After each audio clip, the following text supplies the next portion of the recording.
Hey everybody, it's JDog6156 and I'm back with another video, and today we're going to be doing a Senate election prediction. The midterms are in about a couple months until it happens. Sorry, I worded that wrong. The midterms are happening in a couple months, and it didn't feel right to wait that long until I do a Senate prediction, so I'll do one right now. I will be doing this like for every month, so this will be an August type one.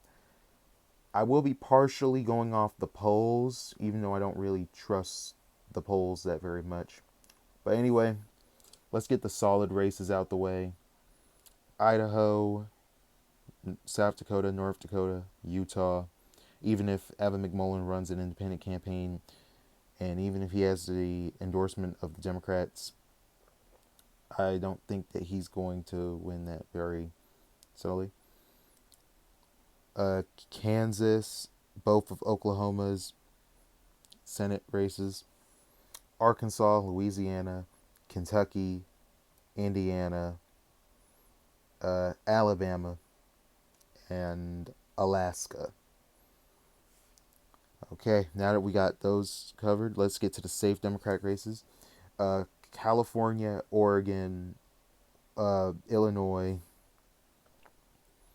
New York, Vermont, Connecticut, and Maryland. Am I forgetting any? Oh, Hawaii. Um, okay, so now let's head into the likely races. Firstly, let's do Washington. Washington would be likely. Republicans honestly have like a good candidate in the state, so it could cause the state to go likely. However, I don't see Republicans flipping it. I mean, out of all the likely states, Washington would have like the widest margin. It would probably be like a 50 something to 41%. Kind of the same how Joe Biden won Kansas. Well, no, Trump won Kansas in 2020. However, it would be basically the same margin, if you know what I mean. Another one is Colorado. Even if Republicans do try to field a good candidate there, I don't think they're going to win the state. And at best, I think Republicans could do in the state is make the state lean. But that's all they can do at this point. I think that's all like the likely states for Democrats. So let's head to the Republicans. Oh, I forgot another one. I was going to be safe in this one because the senator who's running it is Chuck Grassley. He tends to outperform any poll. He is an electoral juggernaut in Iowa, winning almost every county. Well, in the last one, he only won, like, Iowa has 99 counties. He won 98 in the last Senate election he was in.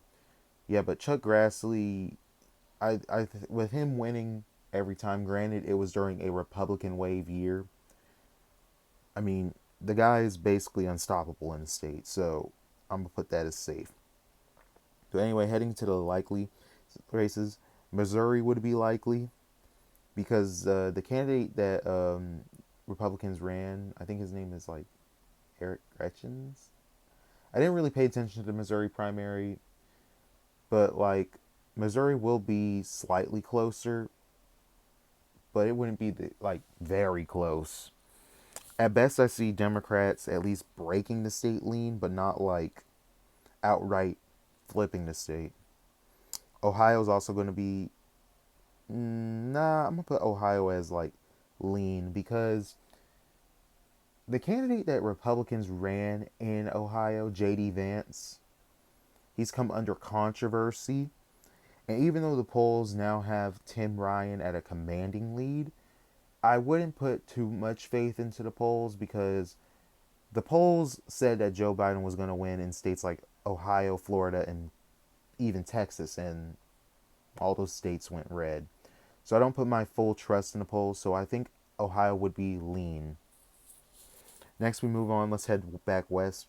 Nevada. Nevada would be probably the closest out of all these. It would be a tilt D. At most, it would probably be likely D. But I will have it as tilt D as for the August one. until I study more about Nevada's Senate race and who's going up against who. Well, they already decided that, but we'll see. Arizona, I'm gonna put it as lean. Mark Kelly is more popular than what's her name? Christian Cinema, and Mark Kelly has a good approval rating. And if we notice, if senators have a good approval rating, they're more than likely to stay in. I mean, if you was to look at some people like John McCain, who's also from Arizona, his approval rating was still relatively high in the state even after his loss in 2008. And he still remained a U.S. Senator until his unfortunate passing away. So, yeah, Arizona, I say that it will remain lean. And even if, like, the most I see Republicans at least doing in the state is at least making the state, like, tilt or lean. But that's only if it's at their best case scenario. Okay, next we have Pennsylvania. Pennsylvania, I honestly think, is going to go lean for Fetterman because, let's be honest, Dr. Oz, he's not being exactly your good type candidate. Like, he's very quiet. He hasn't been campaigning much. Like, honestly, I've seen more Fetterman I've seen more Fetterman ads than Oz ads. And I went to Dr. Oz's page and, like, it's not all it's not basically like Fetterman's. Like, John Fetterman, he's a different type of politician. Like, he he's not the type of person who will be wearing suits and all that. He legit wears shorts and a hoodie to his rallies, which makes him more of a different type candidate, a more relatable type candidate. And no matter what political party you're a part of, if the candidate is relatable, they're more than likely going to win. Just look at people like Donald Trump. Yeah. New Hampshire is also going to be lean. Maggie Hassan actually is, when you really look at her electorally in the state of New Hampshire, she has basically defied the odds. Like, she defeated Kelly Ayotte in 2016 by like a very close margin. And Hillary won the state by a close margin and outperformed her. So, yeah, I do think Maggie Hassan might be able to pull it off again. New Hampshire is a pretty tricky state out of the entire Northeast because they tend to swing from one party to the other. So next we have South Carolina. South Carolina, I'm going to put it as likely. Tim Scott is relatively popular in the state. However, I mean, that's his last time running, so I think that could disaffect some people. Florida, um, I forgot who was running in Florida. Is it Marco Rubio? Yeah, I think it's Marco Rubio running for his Senate seat. I do think he'll keep it. I don't even know if Florida had their primaries yet. Dang, I really need to start looking into this stuff more. Okay, so the next one is Wisconsin. Wisconsin's going to go to Republicans by a tilt margin. I do think that Mandela Barnes, I do think he's going to, like, do better in the state, especially in the driftless areas. At least compared to like Biden or Clinton.